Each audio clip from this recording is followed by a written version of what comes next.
देवशयनी आषाढी एकादशीला विदर्भ पंढरीत उसळला जनसागर। विदर्भाचे पंढरपूर धापेवाडा येथे शुक्रवारी देवशयनी आषाढी एकादशीला विठुरायाच्या दर्शनासाठी भक्तांचा जनसागर उसळला। विठ्ठल विठ्ठल जय हरी विठ्ठलच्या जयघोषाने संपूर्ण धापेवाडा नगरी दुमदुमून निघाली। पहाटे 6:30 वाजता सार्वजनिक बांधकाम विभागाचे चंद्रशेखर गिरी व प्रभाकर डहाके यांच्या हस्ते विठुरायाची पूजा झाली। त्यानंतर मंदिराचे दरवाजे भक्तांसाठी खुले करण्यात आले। यावेळी स्वयंभू श्री विठ्ठल रुक्मिणी देवस्थान ट्रस्टचे अध्यक्ष रुद्रप्रताप सिंह पवार, सचिव आदित्य प्रताप सिंह पवार, भानुप्रताप सिंह पवार व गावकरी उपस्थित होते। यावर्षी देवशयनी आषाढी एकादशी रविवारी असल्याने भाविकांचा जनसागर उसळला। जवळपास 2.25 लाख भाविकांनी विठुरायाचे दर्शन घेतले।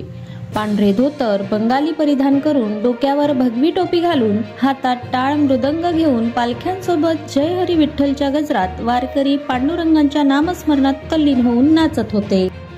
लहान मोठ्यांपासून सर्व विठुरायाच्या भक्तीत दंग झाले होते।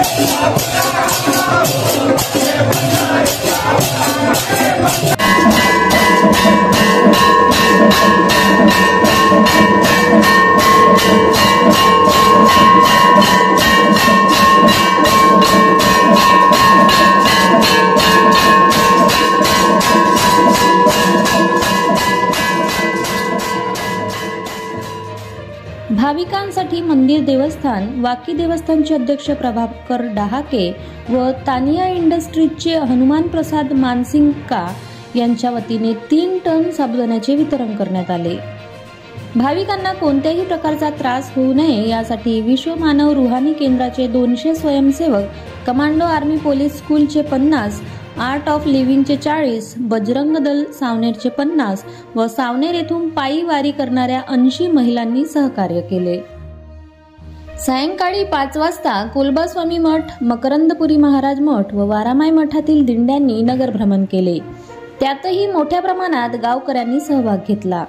दिंड्यांमध्ये सहभागी भाविकांसाठी व दूरवरून येणाऱ्या अनेक दिंडीकरी व भाविकांसाठी स्वयंसेवी संस्था व सेवेकरींच्या वतीने पाणी, महाप्रसाद व चहा वाटपाचे आयोजन करण्यात आले होते। भाविकांना कोणत्याही प्रकारचा त्रास होऊ नये या दृष्टीने जागोजागी पोलीस बंदोबस्त ठेवण्यात आला होता।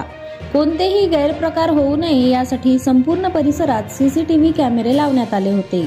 भाविकांच्या सोयीसाठी सावनेर व कळमेश्वर या ठिकाणाहून यात्रा स्पेशल बसेस सुरू करण्यात आल्या होत्या।